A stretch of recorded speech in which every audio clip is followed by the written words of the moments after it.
પ્રસ્તુત છે પ્રાસંગિક મેલેરિયા નિયંત્રણ દિવસ. સંપાદન અને પઠન જાગૃતિ વકીલ.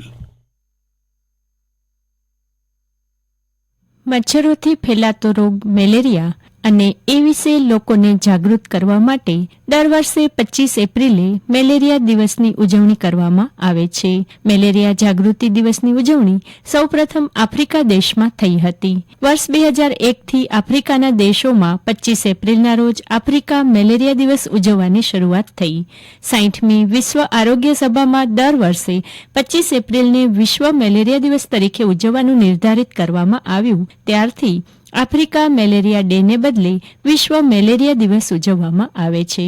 ભારત સરકારના સહયોગથી અને માર્ગદર્શનથી ગુજરાત સરકાર અને રાજ્યનું આરોગ્ય તંત્ર 2030 સુધીમાં ગુજરાતને મેલેરિયા મુક્ત રાજ્ય બનાવવા પ્રતિબદ્ધતા સાથે પ્રયત્નશીલ છે. મેલેરિયા તાવ એ એક પ્રકારનો ચેપી રોગ છે જે મચ્છરોને કારણે થાય છે.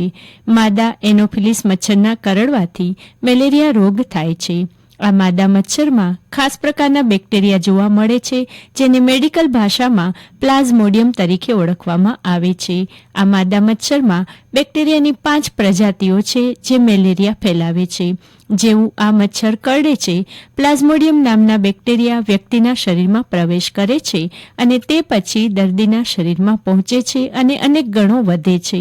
આ બેક્ટેરિયા લીવર અને રક્તકણોને ચેપ લગાવીને વ્યક્તિને બીમાર બનાવે છે. જો સમયસર સારવાર કરવામાં ન આવે તો આ રોગ જીવલેણ સાબિત થઈ શકે છે. મેલેરિયા પરોપજીવી જંતુઓથી થતો રોગ છે જે સમયસરની ઉચિત સારવારથી અટકાવી શકાય છે. આ બીમારીના લક્ષણો શરૂઆતથી જ દેખાવા લાગે છે. આવી સ્થિતિમાં લોકો મેલેરિયાના લક્ષણો વિશે જાગૃત રહે તે જરૂરી છે. આ સમસ્યા મુખ્યત્વે માઇક્રોસ્કોપિક પરોપજીવીઓને કારણે થાય છે.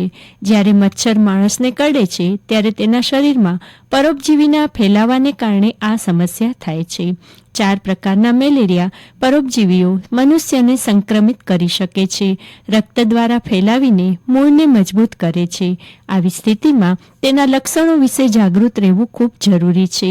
મેલેરિયાના લક્ષણો જોઈએ: તાવ આવે, વ્યક્તિને માથાનો દુખાવો થાય, ઉબકા આવે, ઉલટી થવી, પેટમાં દુખાવો અથવા ખેંચાણ, ઝાડા થવા, સ્નાયુમાં દુખાવો અનુભવવો, મળમાં લોહી આવવું જેવા લક્ષણો દેખાય છે.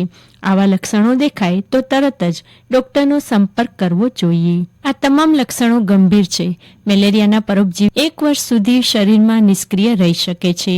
આવી સ્થિતિમાં સમયાંતરે ચેકઅપ કરાવવું જોઈએ. મેલેરિયાથી બચવા આ સાવચેતીઓ અપનાવવી ખૂબ જરૂરી.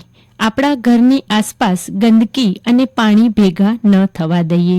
જો ઘરની આસપાસ કે ઘરમાં ક્યાંય ગંદકી કે પાણી જોવા મળે તો તેને તરત જ સાફ કરી નાખવા જોઈએ. મચ્છર ઉત્પન્ન કરી શકે તેવું કંઈ પણ કરવાનું ટાળો. મચ્છરને ઘરની અંદર કે બહાર પ્રજનન કરતા અટકાવો. આ માટે આપણી આસપાસ સ્વચ્છતાનું ધ્યાન રાખવું ખૂબ જરૂરી છે. મચ્છરોના સ્થિર પાણીમાં પ્રજનનથી બચવા માટે વરસાદ શરૂ થાય તે પહેલાં ઘરની નજીકની ગટર સાફ કરાવો અને રસ્તાઓના ખાડાઓ વગેરે કે જેમાં પાણી ભરાઈ રહેતું હોય તેવી શક્યતા હોય તો તેને ભરી દેવું. સમયાંતરે ઘરના દરેક ખૂણે જંતુનાશક દવાનો છંટકાવ કરતા રહો. વરસાદની ઋતુમાં મચ્છરોથી બચવા માટે આખા શરીરને ઢાંકતા કપડાં પહેરો. લીમડાના પાનનો ધુમાડો પણ મચ્છરને ભગાવવા માટે ઉપયોગી થઈ શકે છે. આજના મેલેરિયા દિવસે સંકલ્પ લઈએ કે રોજ સ્વચ્છતા અપનાવીએ, મચ્છરને હંમેશા દૂર રાખીએ, એ વિશે સ્વયં જાગૃત થઈએ અને અન્યને પણ જાગૃત કરીએ. એ જ આજના દિવસની સાર્થકતા.